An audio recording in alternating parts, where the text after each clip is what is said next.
Hey guys, my name's Rory and welcome back to the channel.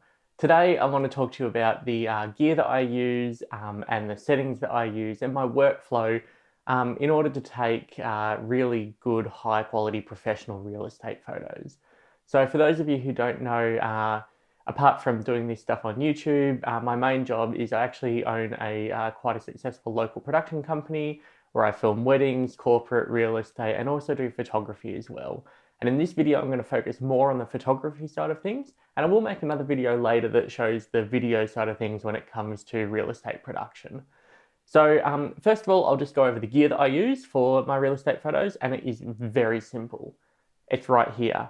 Basically, I have my Panasonic S5. I own two of these. I only need one of them for the real estate photos. I've got my Panasonic S5. I've got a sturdy tripod, which is vital for real estate photography. And I'm actually using a Samyang or Rokinon. They're actually the same brand. They're just rebadged as different lenses. It's a Canon mount 14mm f2.8, which is mounted using the Sigma EF to L mount adapter.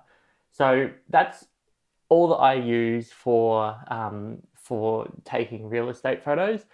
The trick to getting really good real estate photos isn't necessarily the equipment that you use, but it's how you use it. So we'll go through this now. Basically, I'll show you the settings that I use to take the photos, and then I'll jump into Lightroom, and then I'll show you how I actually edit the photos as well. Very, very simple, very straightforward. This video won't be a super long one, but it will be really helpful if you're really looking to just get into real estate photography to get really high quality shots. So yeah, now let's jump straight into the settings in the camera. So as you can see, I've set the camera up here in my office. It's quite a dark room with quite a bright window outside. So you have two, if you're just going to take a single photo, you can either expose for the window and bring that down so you can see everything outside, or you can expose for the room, bump the ISO up, so you can see everything that's in the room, but then it's just going to completely blow out the window. So how do we work around that? We use something in the camera called bracketing, and then we edit together in post. So yeah, the first thing you're going to need to do is to set the top mode dial to manual so that you can manually adjust your shutter speed, your aperture on this, in this particular scenario, you're adjusting on the lens itself, and your ISO. So once you've done that, you jump into the menu. In the first menu setting there, you go down and you find bracketing here, and you turn that on, you set it to exposure bracketing. Then in more settings, I prefer to do it as 7 steps with 1 stop in between each step. So basically you go from -3 stops here all the way up to +3 stops there. So you set that. Once that's set, back from here. Now what you want to do is you want to find a good exposure for the room. Basically what I do is I set my aperture at around about f5.6. Then with the shutter speed, you adjust that until you get a good exposure for the room. Just ignore the window outside. You then adjust your focus, obviously. In here, we're going to be pretty good if we just set it to infinity focus on such a wide lens at such a low aperture. And then basically you then take your photo, and it will take 7 photos. Now, as you saw there, some of them were quite bright. Now, if we cycle back through these photos, that one's going to be incredibly bright. Now, what you want to make sure is that the lowest one in the highlights, you can still see all the details in the window out there. And then with the highest one, you want to make sure that all your shadows in the room that you want to avoid are bright enough. So that's basically how you do it in camera. Now let's jump into Lightroom and I'll show you how to edit a photo like this.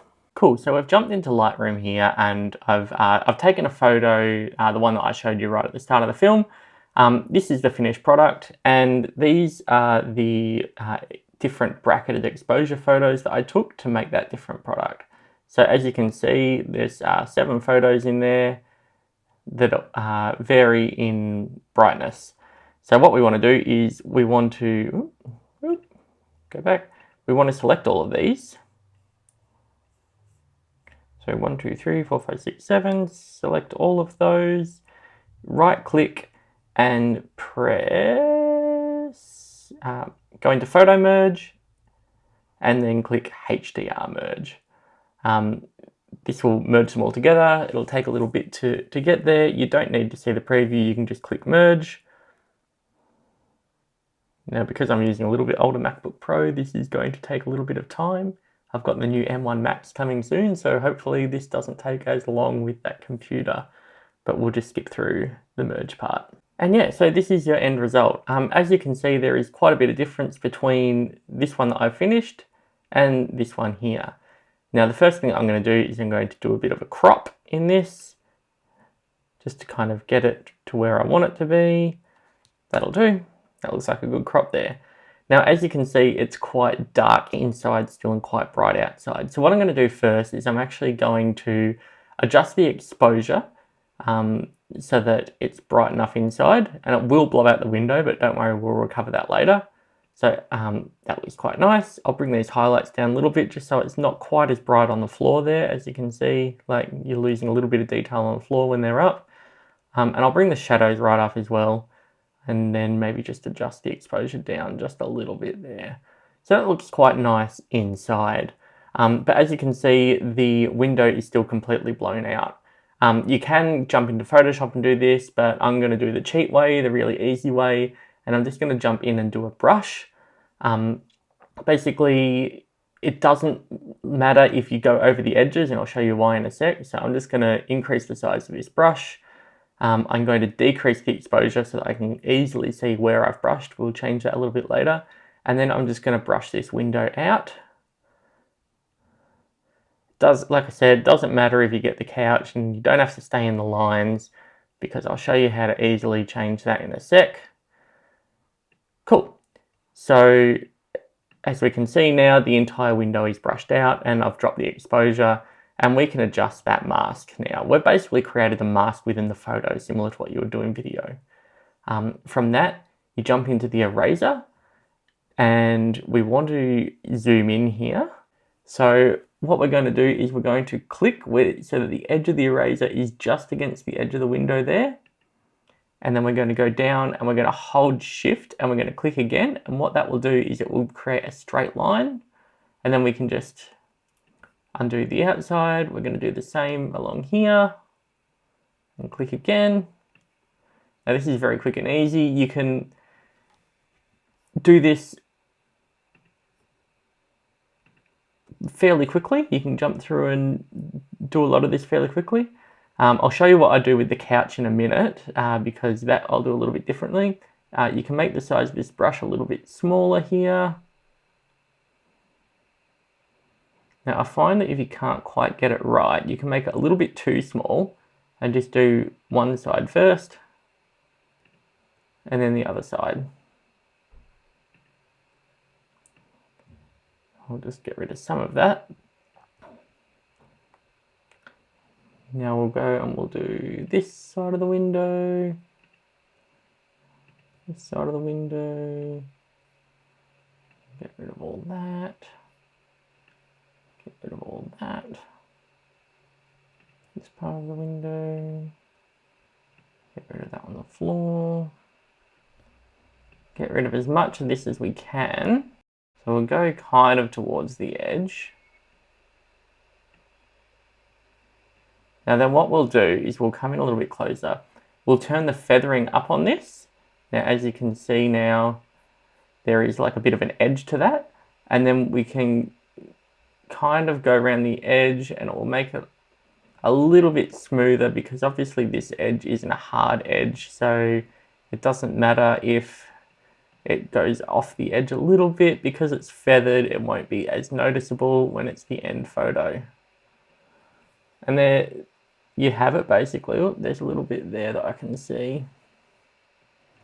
And basically have a zoom out, make sure you haven't missed anything. Obviously if you zoom in close, you're going to notice some of these things. Like I've obviously done that bit there. If you really want to undo some of that, you can just click on this brush part again, go back to the brush. You can kind of go and you can get that part again. So it depends exactly how much you want it, how perfect you want it.